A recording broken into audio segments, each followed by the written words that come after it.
কোনদিন বলি নাই আল্লাহ মুমিনের ঘরে আমাদেরকে জন্ম দাও আল্লাহ। তবু আল্লাহ মেহেরবান, দয়া করে মোহাব্বত করে ভালোবেসে আমাদেরকে ঈমান নামক দামি সম্পদ দিয়েছেন। বলেন আলহামদুলিল্লাহ। আমরা যদি বলি আল্লাহ তুমি আমাদের বন্ধু হওয়ার পরে, ওলি হওয়ার পরে আমাদের কি ফায়দা? আল্লাহ বলেন গোলাম ইখরিজুহুম, টেনে টেনে বের করব, মিনাজ-জুলুমাতি ইলান-নূর, অন্ধকার থেকে টানবো আলোর পথ তথা জান্নাতের পথ তোমাকে ধরায় দেব। বলেন সুবহানাল্লাহ। সিলেট সদরের বাসিন্দা আপনারা সকলে কেমন আছেন? আমাদেরকে ভালো রেখেছেন কে? আমার বন্ধুগণ, মনোযোগ বাড়াতে হবে। আল্লাহর নবীজিকে বলা হলো, নবীজি গোটা পৃথিবীতে আপনাকে এমন করে পাঠানো হলো, আপনি হলেন বার্তাবাহক, আপনি হলেন রাসূল, আপনি হলেন শুভ সংবাদ প্রদানকারী। তার মানে বোঝা গেল নবীজিকে অনেকগুলো দায় এবং দায়িত্ব দিয়ে পাঠানো হলো। পৃথিবীতে শুধু মানব নয়, তিনি হলেন মহামানব।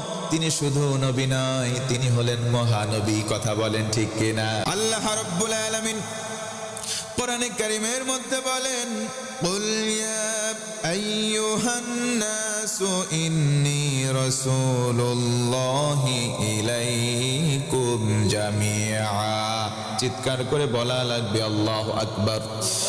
আল্লাহ রাব্বুল আলামিন বলেন, রাসূল আপনি বলেন, আমি তোমাদের সকল মানুষের জন্য আল্লাহর রাসূল।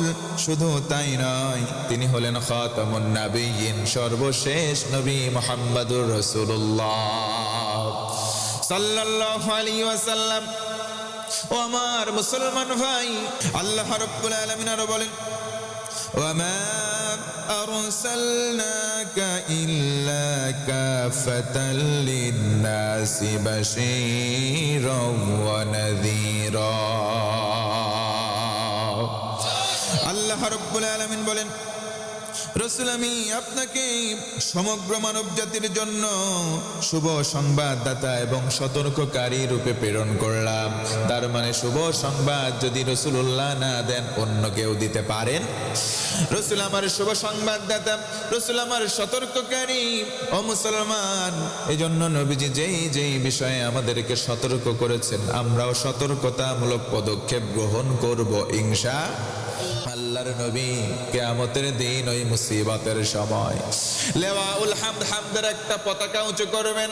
পতাকা নিয়ে সম্মুখ পানে অগ্রসর হন, জান্নাতের দিকে যাবেন, জান্নাতে কড়া নাড়বেন। ফেরেশতা বলবে, মান আনতা, কে গো তুমি? নবীজি বলবেন, আনা মুহাম্মদ সাল্লাল্লাহু।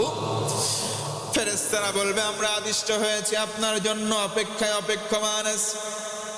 নবীজি সাহাবীদেরকে নেবেন, কিছু উম্মতদেরকে নেবেন, লেওয়াউল হামদ, হামদের পতাকা নিয়ে জান্নাতে কড়া নাড়বেন। জান্নাতের দরজা খুলে গেলে নবীজি সাহাবী উম্মতদেরকে নিয়ে জান্নাতে চলে যাবে। নবীজি যখন জান্নাতে প্রবেশ করবেন, জান্নাতের মধ্যে 120টা কাতার, একটা দুইটা করে সম্মানের কাতার ক্লাসিফিকেশন হয়ে যাবে। নবীজি বলেন, কতগুলো তোমরা পাবে? তোমরা পাবে 80 কানা, বাকি থাকে 40 কানা কাতার। এই 40টা কাতার পাবে তারা আলা সাইরিল উমাম, আদম নবী থেকে শুরু করে ঈসা পয়গম্বর আলাইহিস সালাম, যতজন নবী আম্বিয়া আলাইহিস সালাম আগমন করেছিলেন, তাদের যত উম্মত ছিল পাবে জান্নাতের 40টা কাতার। আর 80 খানা কাতার পাবে নবীজির উম্মত। আমরা শেষ নবীর উম্মত। বলুন সুবহানাল্লাহ। ও মুসলমান, সম্মানের দিক থেকে আমরা মর্যাদাবানের জন্য খুশি না বেজার? যদি আমরা খুশি হয়ে থাকি, একবার আওয়াজ করে বলেন আলহামদুলিল্লাহ। আল্লাহ নবীজি বলেন, শোনো উম্মত শোনো, সামনের একটা কাতার, ওই সম্মানের কাতারে সবাই ঠাঁই পাবে না, সবাই সিট পাবে না, সবাই জায়গা পাবে না। আমরা যদি প্রশ্ন করি জান্নাতের প্রথম কাতারে জায়গা পাবে কারা? নবীজি বলেন, শোনো উম্মত শোনো, আল্লাযীনা ইয়াহমাদুনাল্লাহা ফিস সাররাই ওয়াদ দাররা, যারা জীবনের সুখে দুঃখে সব সময় জান্নাতে সামনের কাতারে তাদের জায়গা দেবেন। বলুন সুবহানাল্লাহ। ও ভাইরা, বলেন তো আল্লাহর ওয়াদা কি মিথ্যা হতে পারে? আল্লাহর ওয়াদা কখনো মিথ্যা নয়। ওয়াদাল্লাহি হাক্কুন, আল্লাহর ওয়াদা সত্য ওয়াদা, ইন্নাল্লাহা লা ইউখলিফুল মিআদ।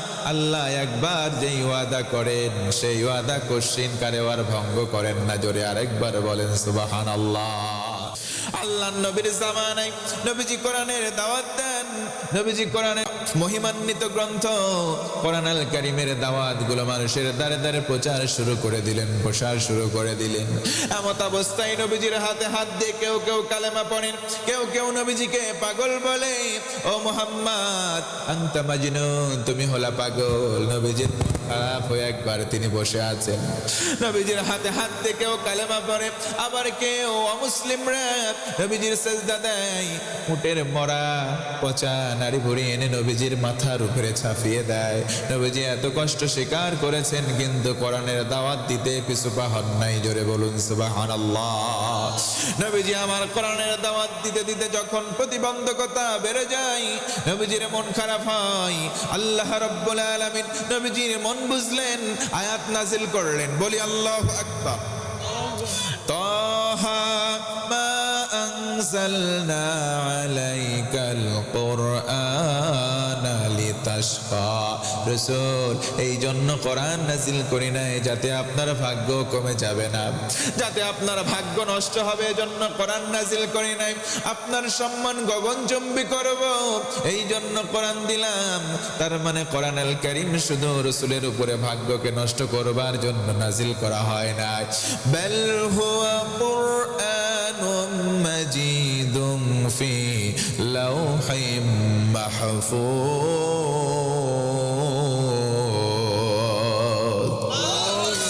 ইন্নাহু লাকুরআনুন কারীমুন ফি কিতাবিম মাকনুন।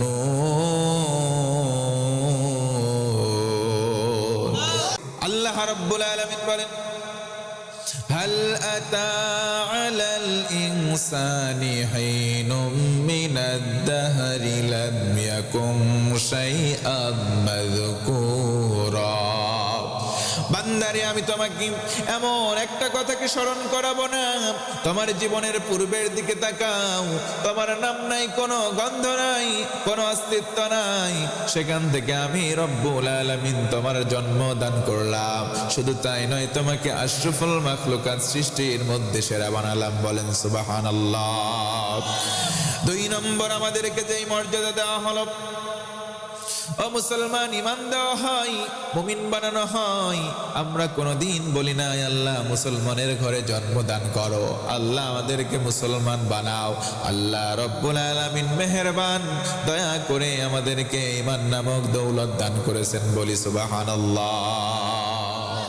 কোনোদিন বলি না আল্লাহ মুমিনের ঘরে আমাদেরকে জন্ম দাও আল্লাহ। তবু আল্লাহ মেহেরবান, দয়া করে মোহাব্বত করে ভালোবেসে আমাদেরকে ঈমান নামক দামি সম্পদ দিয়েছেন। বলেন আলহামদুলিল্লাহ। ঈমান নামক দৌলত আমাদেরকে পাওয়ার পরে ক্ষান্ত হয়ে বসে থাকা চলবে না। আল্লাহু ওয়ালিয়ুল্লাযীনা আমানু ইউখরিজুহুম মিনায-যুলুমাতি ইলান নূর।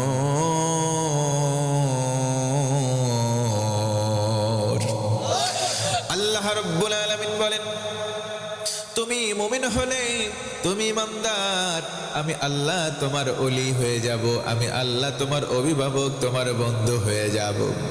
আমরা যদি বলি আল্লাহ তুমি আমাদের বন্ধু হওয়ার পরে, ওলি হওয়ার পরে আমাদের কি ফায়দা? আল্লাহ বলেন, গোলাম ইউখরিজুহুম, টেনে টেনে বের করব, মিনায-যুলুমাতি ইলান নূর, অন্ধকার থেকে টানবো আলোর পথ তথা জান্নাতের পথ তোমাকে ধরায় দেব। বলেন সুবহানাল্লাহ।